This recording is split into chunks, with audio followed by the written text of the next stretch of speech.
Hello, everyone, and thank you so much for joining me for Daily Spark with Dr. Angela. I am your host, Dr. Angela Butchchester. You know what I like to do on my show. I want to enlighten, inspire, and empower you to become your best self.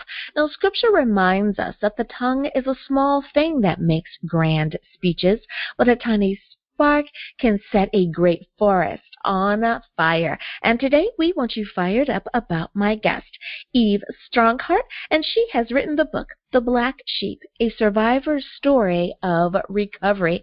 So you know what I'm going to tell you to do. Go on and get comfy, get cozy, get your coffee or get your tea, because we are about to get started. Hello, Eve. Thank you so much for joining me here on Daily Spark with Dr. Angela. Thank you very much for having me.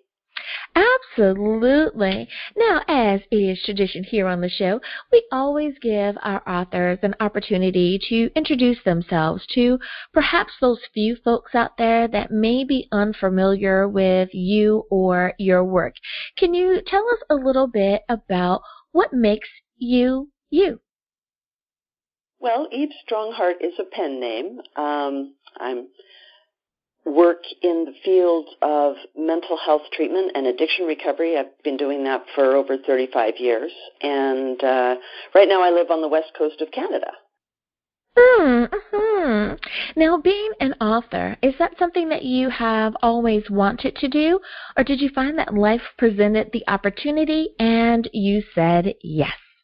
Writing has always been something that has been my best way to express myself. And so I started writing poetry when I was a child and writing long papers when I was in school. And in my older years, I've started writing books.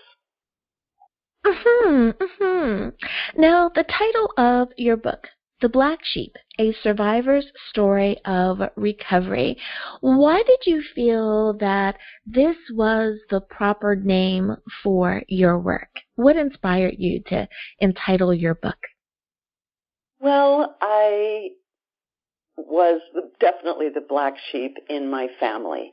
I struggled. I loved my parents very much, but I was kind of the identified problem in the family. Always felt somewhat isolated and alone. And so in the process of exploring my family relationships, I felt like, yeah, I'm the black sheep of the family.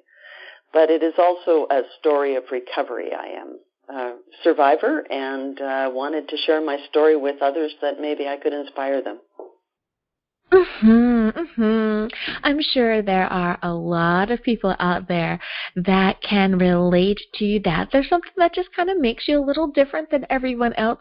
And I think that the world is starting to accept that people are different, that we're all not one flavor. We're all not just one thing, that the things that make us different and the things that make us a little fill in the blank there, a little more happy or less happy or whatever it is, those things are the things that help make us us and add a little spice to life, if you will. So I'm glad that you were brave enough to step out in that. Now, as far as the ideal reader is concerned, many times authors write a book thinking about the person who may read the book. Do you find that your readers have a particular something? Like, do more women read than men? Is it people that are perhaps a little bit older in life than younger? I mean, like, are they in their 40s and they're married with kids? Like, does your reader have a particular look, or is your book appropriate for anyone who wants to pick up a copy? Well, I do think that my primary audience is women, probably women that are a little bit more mature.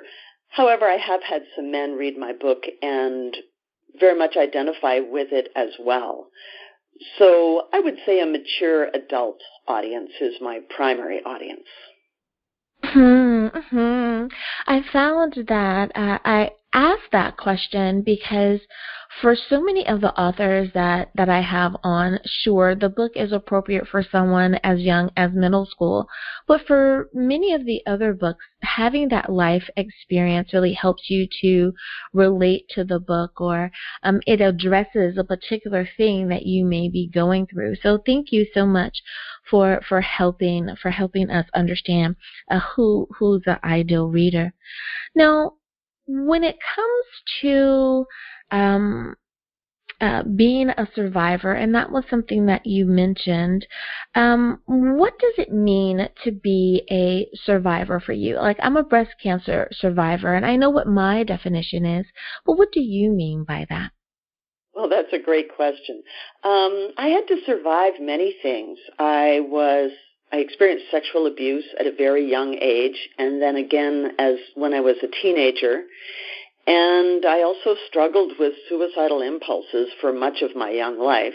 And then in my 20s, I developed an alcohol and a drug problem. And it took me many years to escape from all of that. So I would say I survived a lot of things. Absolutely, absolutely. And I find that when people are willing to share about what has happened in their lives, that there's a certain amount of freedom in that, but you're also giving other people permission to join you in that freedom. I find that when we're willing to say, hey, this happened to me and I'm okay, if it happened to you, you can be okay too, that really does inspire people and encourage them to continue to move forward. So thank you for sharing. Now, you have included some photos in your book. Why was it important to include these photos? Well, there's the saying, a picture is worth 1,000 words, and I really believe that is true. The photos in my book help to tell the story. Some of them are photos that I used when I was trying to get in touch with my younger self. I had suppressed an awful lot of my childhood. I didn't remember much. And when I started looking at the photos, I started getting pieces of my childhood that I remembered. And it helped me just get in touch with myself, and that was a huge part of my healing journey. So I share some of those photos with the reader because I'm talking about them in the narrative, and they're just an important part of explaining what I'm trying to say. And I have to agree with you. I think a photo is worth 1,000 words. And what's interesting is that you can have a group of 10 people looking at the exact same picture at the exact same time, and you may get 10 different understandings of what they're seeing simply because of the experiences that we've gone through. It really does help us to understand one another so much better. So I love that. I love that. Now, when you were in the process of writing, did you find that you needed a particular environment? I know that many authors will say, I like to write first thing in the morning or perhaps at the end of the day, simply because it's quiet. Like the world has either not gotten up yet, or everyone has settled in for the evening and they're able to really hear themselves think. Did you need a particular environment in order to write or to write effectively? Most definitely. And I think I would tell anybody else who's trying to write to find your time. For me, it was first thing in the morning. I find that I wake up with an openness that may shut down later in the day. So when I was studying in university, I found the best time for me to study was early in the morning, just wake up and start absorbing things. And it was the same with my writing process. I also spent a lot of time writing sitting on my couch with my cat in my lap, and she was a bit of a comfort as I was exploring some rather painful memories. So having her support, just purring in my lap, was very nice. Oh, I like that. I love how our pets are always just the right person, if you will, that we need in our lives at various moments. Yes, I can imagine just hearing the cat purring and how that in itself is so soothing. I love that. I love that. Now, when it was time to um, wrap it all up. You have written the words, they've been edited, you've selected your cover, and it is now time to get it out there to the world. Every author has to decide if they're going to self-publish or if they're going to use a publishing house. Which route did you choose, and what helped you make that determination? Well, I did self-publish this book, and the reason I did that was I needed to have complete creative control over my story. I know sometimes when you have a publishing house publish, they might tell you, oh, we want you to change it this way or that way. I also felt very strongly about the cover. I took the photo for the cover, and it was just very important for me to have control over the whole creative thing because this is my life that I've put in a book. And so that's why I chose to self-publish. And I've heard a lot of authors say that they want to protect their story, if you will. Like, no, I don't want to change anything because this is my story. So I can definitely understand that. Did you, when you were making the decision of do I use a pen name or do I use my birth name? How difficult of a decision was that for you? I know for many authors, they choose a pen name because they want their lives separate and apart. They want to be their professional selves, but then they also want their author self to be a separate entity, if you will, so that the two don't overlap. How difficult of a choice was it for you, or was it quite easy to choose to write under a pen name? Well, I knew that if I was going to tell my story, I needed to do it under the pen name. I chose Eve Strongheart, and Eve because basically Eve gets blamed for everything, and Strongheart because I felt that I needed to have a strong heart to survive my childhood. And I chose to write under a pen name because, number one, I wanted to protect my family. My parents are gone. But my brother is still alive, and I didn't want in any way to have any impact on his life, and which might have been negative. So I did it partly for that, and also because I make reference to being a member of several different 12-step fellowships, and 12-step fellowships require that all members remain anonymous, which I think is a very good thing. So I did it for two reasons. Absolutely. And, bravo to you for being mindful enough to think about your brother. So many times you hear about those incidences where someone has shared something in their book, and I don't want to say they didn't get permission, but the family members many times feel as though they were just cut off at the pass. They had no idea the person was going to share like that much of the story, and it does affect the other people that are involved. So I applaud you for being mindful there, and I agree. Any type of program like that. Anyone who's listening who may wonder why is that important, to create that safe zone, that safe space to be able to share, it really is important, and honoring that one request is so monumental. So thank you for doing that. Now, Eve, it is time for us to go to break, but before we do, can you please remind everyone what is the title of your book? Where can we get a copy? Well, the book is called The Black Sheep, A Survivor's Story of Recovery, under the name Eve Strongheart, and it's available on Amazon or anywhere that books are sold. Alrighty, everyone. Now you know where you can get a copy of the book. We'll be back right after this.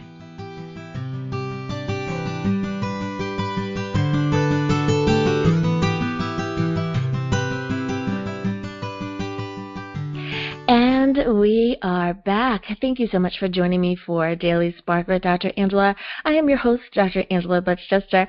My guest today is author Eve Strongheart, and we're talking about her book, The Black Sheep, A Survivor's Story of Recovery.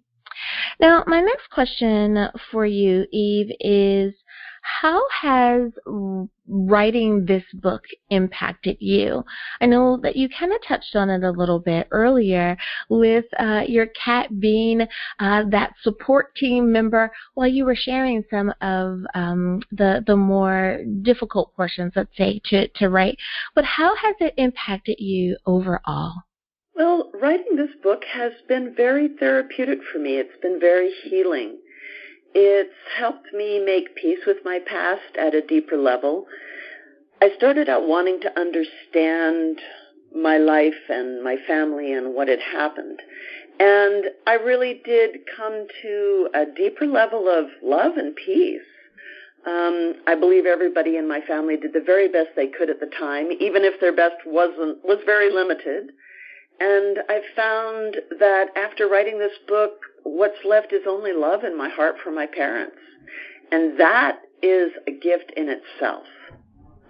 I really believe that old resentments just make the person who holds on to them sick. And this book has been very healing, very therapeutic. I could not agree with you more. I think that people do not realize that when we hold so much negative energy in our bodies, that it does manifest as dis-ease, as a disease. And we have to let those past grievances go as best we can to get as much closure as we can, but also to be able to go on and step out of that so that we ourselves are able to heal. I could not agree with you more. Now, you kind of touched on this earlier, and that was that you have a family member, you have a brother that you were mindful of, hence using a pen name when it came to writing this book. How did your family members, or how did your brother feel about your writing the book? I'm sure he was grateful for the fact that you used a pen name, but when you brought that information to him, how did he feel about it? Well, actually, I have not told my brother that I've written this book. Mm-hmm. My parents have both passed away. In fact, I don't think I could have written this book while they were still alive because I have a strong loyalty to them and a love for them. My brother is still alive, but I've not told him about the book. I'm not really sure he's ready to read it. Yeah. And above all, I don't want to do any harm, so I've chosen to leave his possible discovery of my book in the hands of God. Mhm. Mhm. No, I can definitely understand that. I remember interviewing I want to say two authors that said the same thing. It said I had to wait until my parents passed away just because I loved them so. I did not want to bring that burden upon them, but yet I knew that I needed to share my story. So I can definitely understand that. And thank you for being so open about that, because I'm sure there's someone out there who's trying to make that determination as well. Do I write it now or do I wait? So just looking at how you've taken on that process, I'm sure is going to help them as well. Now, what advice, speaking of helping authors make their determination, what advice would you give to an author that's trying to decide, do I share my story? And if so, how much do I share? Or when do I share it? Can you help that aspiring author kind of walk through at least what you did with your process?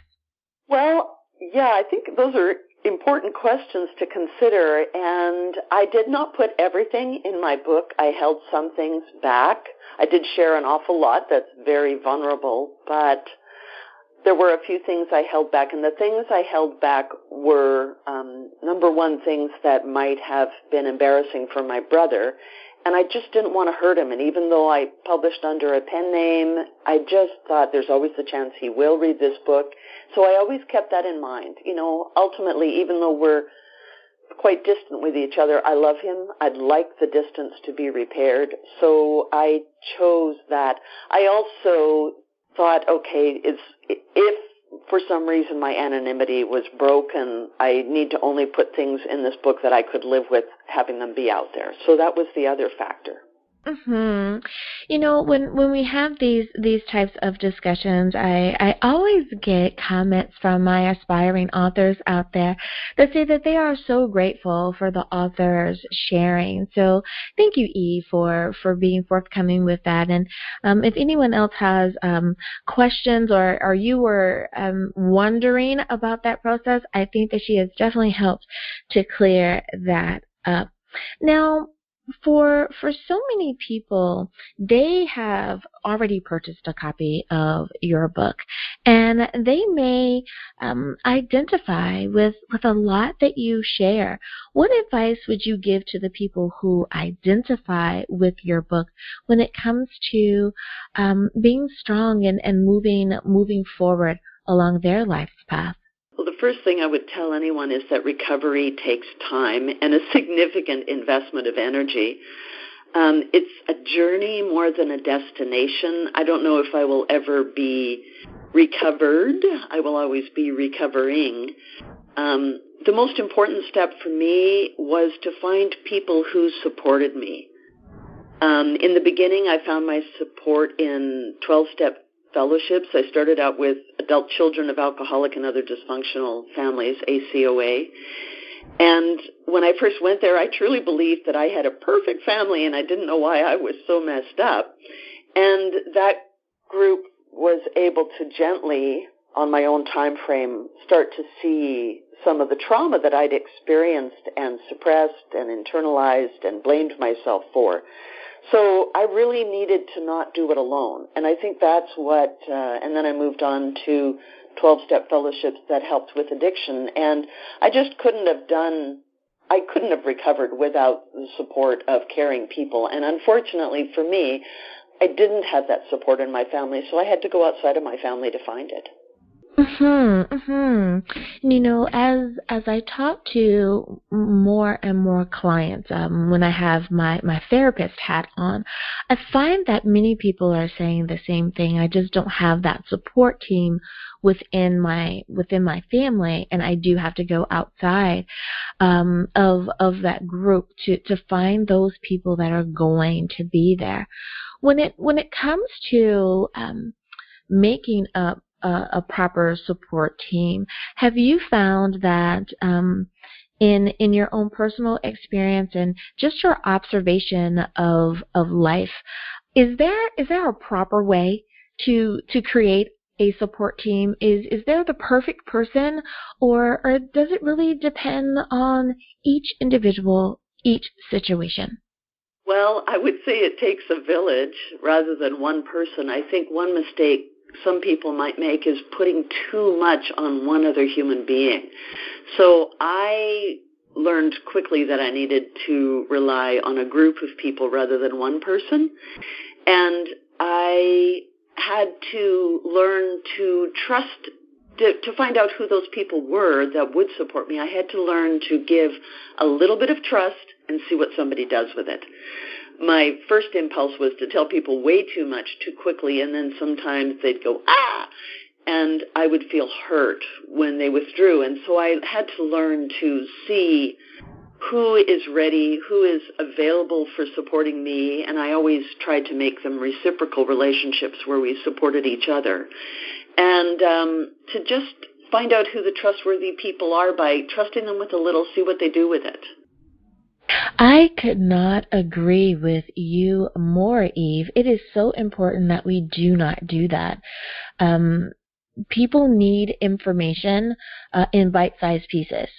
No matter what you're sharing, too much information can be overwhelming, and especially if it's something that's so personal, because most people, I find that when they share, even if they share too much, they're really trying to be open and honest and let people know who they are, but instead that just turns out to ends up causing a hiccup because the person doesn't know how to take in all of that information. So you are so right. Give people those little bite-sized pieces and see what they do with it. Allow them to absorb it properly. I love it. Love it. Great advice. Now, I like that you said when it comes to recovery that it's a journey. It's a ever moving process that we'll go through. For someone who says, I've been in recovery and I'm just starting out, or I've had to start over a few times. Do you have any words of encouragement for that person who seems to be having a tough go at it? Well, as far as sobriety goes, I've been sober 31 years, which even I think is a miracle. But it did take time, and it took a lot of time to get where I'm at today. And it's like an onion. You're peeling an onion, and it goes around in layers. And I'd make progress, and then I'd hit a wall, and then I'd make some more progress, and then I'd hit a wall. So it's to not let the failures, like I struggled for 2 years to finally get clean and sober. It was a 2-year struggle. It didn't happen overnight, even though I really wanted it. And so to have patience and kindness with yourself and realize that sometimes we just need more support, or it's going to take us a little bit longer, or we can learn from our mistakes and say, well, that didn't work, let's try something else. And just to have some compassion for ourselves, that is very helpful. I didn't get anywhere by beating up on myself. Oh, that's a nugget of wisdom. There was a lot that you said in that, and I love it. Be patient with yourself. Don't beat yourself up. And even though you wanted it overnight, it did not happen overnight. And to be okay with that. I love it. I love it. Well, Eve, you have been such a joy to talk to today, and I think that you have really helped someone understand their journey of recovery and given them the empowerment that they need to keep moving forward. Now, before I let you go, can you remind everyone one last time, please, what is the title of your book and how can we get a copy? Well, my book is called The Black Sheep, A Survivor's Story of Recovery, and it's available on Amazon or wherever books are sold. Absolutely. And let me ask you this. If anyone wants to reach out to you, if they want to contact you, what's the best way to do that? Can they send you an email? Well, I do have an email address for my pen name, and it's evestrongheart@gmail.com. So I love it. Well, thank you again, Eve, for being a guest here on Daily Spark with Dr. Angela. Thank you very much for having me. And listeners, thank you for spending time with us here today as well. You could have been anywhere, but you chose to spend it with me today, and I thank you for doing that. I hope that we have enlightened, inspired, and empowered you again today. As always, may the Lord continue to shine His face upon you. May you receive His grace and His mercy in all that you do. Until next time, everyone, remember that you are blessed in the Lord. Have a great day, everyone. Bye-bye.